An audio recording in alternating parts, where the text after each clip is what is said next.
आप देख रहे पीबीएन न्यूज, मैं हूं शब। अयोध्या में रामलला की प्राण प्रतिष्ठा समारोह में देश भर से सम्मानित हस्तियां अयोध्या पहुंची थी, जहां देश के मुस्लिम समुदाय के लोगों ने हर्षोल्लास के साथ इस समारोह पर खुशी भी जाहिर की। वहीं 22 जनवरी को रामलला की प्राण प्रतिष्ठा समारोह में ऑल इंडिया इमाम ऑर्गेनाइजेशन के मुख्य इमाम डॉक्टर उमेर अहमद इलियासी भी शामिल हुए थे। हालांकि ये बात कट्टरपंथी विचारधारा रखने वाले लोगों को पसंद नहीं आई है, जहां इमाम डॉक्टर उमेर अहमद इलियासी के खिलाफ फतवा जारी भी कर दिया गया है। उन्हें धार्मिक रूप से बहिष्कार के आह्वान के साथ जान से मारने की धमकी तक दी गई। हालांकि इमाम ने साफ तौर पर कहा है कि वो किसी से माफी नहीं मांगेंगे।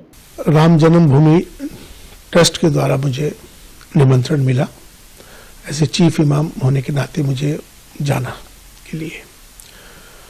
मैं 2 दिन तक इस पर बहुत विचार करता रहा कि मुझे क्या करना चाहिए, क्योंकि मेरे लिए मेरी जिंदगी का ये सबसे बड़ा फैसला था।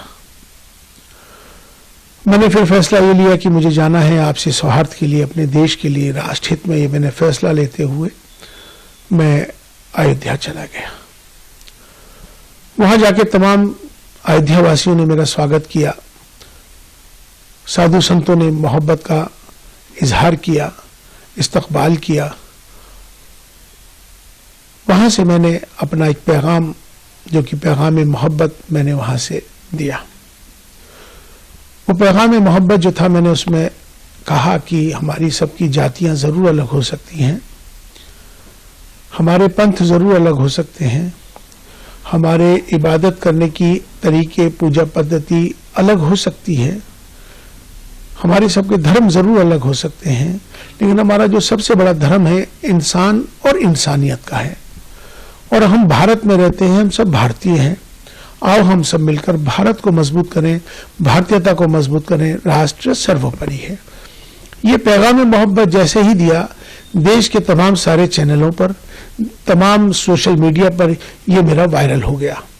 वायरल होने के बाद उनको सबको मालूम हो गया कि इमाम साहब, चीफ इमाम साहब वहां पहुंच गए और उन्होंने ये फतवा जारी कल किया है। वैसे तो मुझे 22 जनवरी की शाम से ही तमाम मेरे नंबर्स पर अलग अलग जगहों से मुझे धमकियां आने लगी, मेरे खिलाफ नफरत अंगेज माहौल बनाने लगे, मेरे खिलाफ उन्होंने जो अब शब्द जो कहने के होते हैं वो कहे।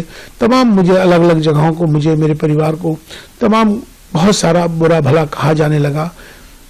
इसी बीच में कुछ फोन्स कॉल आए जिनको मैंने रिकॉर्ड कर लिया है, उनके नंबर्स, जिन्होंने मुझे जान से मारने के लिए, मुझे बहुत ज़्यादा तकलीफ देने के लिए जो इस तरह के फ़ोन आए, वो भी फ़ोन आए, माफ़ी के भी फ़ोन आए।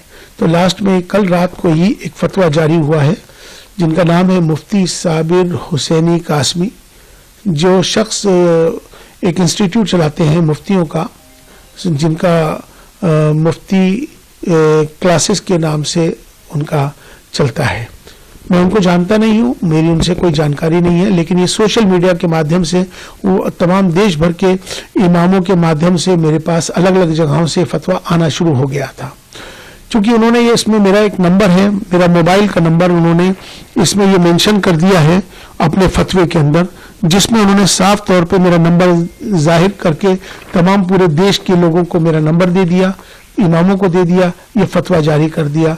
उनसे इन्होंने कहा है कि ये माफ़ी मांग लें, मेरा बायकाट कर रहे हैं, और मुझसे उन्होंने कहा है कि आप जो है इस्तीफा दें, वरना आप अपना अंजाम सोच लें। इसमें उन्होंने 4 बिंदु इसमें बुनियादी हैं, 4 बिंदु इसमें बुनियादी हैं। एक बिंदु उनका ये है कि आप प्राण प्रतिष्ठा में क्यों गए, आप चीफ इमाम हैं, आपको जाने का अधिकार ही नहीं है, आप इसलिए आप पर कुफ्र का फतवा जारी होता है। दूसरा बिंदु उन्होंने ये दिया है कि आपने इंसानियत को धर्म से ऊपर कर दिया है, ये आपका गुनाह है, इसलिए आप पर फतवा जारी होता है। तीसरा गुनाह यह है कि आपने धर्म से ऊपर उठकर आपने कहा है कि राष्ट्र सर्वोपरि है, देश को आपने ऊपर बना दिया है, इसलिए आप भी इस फतवे के लिए लिहाज से आप खारिज हो गए। लिहाजा अब आप पर कुफ्र का फतवा जारी कर दिया गया है और तमाम अलग अलग जो उसकी सजाएं हैं इसमें मुकर्रर कर दी गई। लेकिन मैं उनसे ये बात कहना चाहता हूं, पहली बात तो ये इस्लामिक देश नहीं है, ये भारत है, ये सनातन भारत है। इस भारत में हमेशा से सर्वधर्म समभाव की बात है। यहाँ एकता अखंडता की बात है, अनेकता में एकता की बात है। अगर उनको मेरे इस पैगाम में मोहब्बत से तकलीफ है, मेरा विरोध कर रहे हैं, तो उनको मुझे लगता है कि अगर मैं राष्ट्र के साथ, देश के साथ अगर प्रेम कर रहा हूं, मेरा ये दोष है कि मैं अपने देश से प्रेम करता हूं, मेरा इसलिए विरोध कर रहे हैं, तो मुझे लगता है कि शायद उनको पाकिस्तान चला जाना चाहिए। अब वो लोग जो मुझसे मोहब्बत करते हैं, जो देश से मोहब्बत करते हैं, वो मेरा समर्थन करेंगे। जो मेरे से नफरत कर रहे हैं मेरे जाने पर, मुझे लगता है कि शायद उनको भी पाकिस्तान जाना चाहिए। यहाँ पर मोहब्बत का पैगाम हमने दिया है, हमने कोई गुनाह नहीं किया है। राष्ट्र मंदिर था, हम वहाँ राष्ट्र मंदिर पे गए थे और हमने अपना जो पैगाम दिया, हम उस पैगाम पर अटल हैं। हम माफ़ी मांगने वाले नहीं हैं और ना ही मैं माफ़ी मांगूंगा, ना ही मैं किस तरह का इस्तीफा दूंगा। और जिस तरह से वो जो चाहें कर लें। अभी उन्होंने एक स्टेटमेंट जारी किया है, उन्होंने कहा है कि हम माफ़ करने वाले नहीं हैं। तो मैं भी बता दूं कि मैं आपसे माफ़ी मांगने वाला ही नहीं हूं, क्योंकि मैंने कोई काम ऐसा नहीं किया जिससे कि कोई किसी को तकलीफ पहुंचे।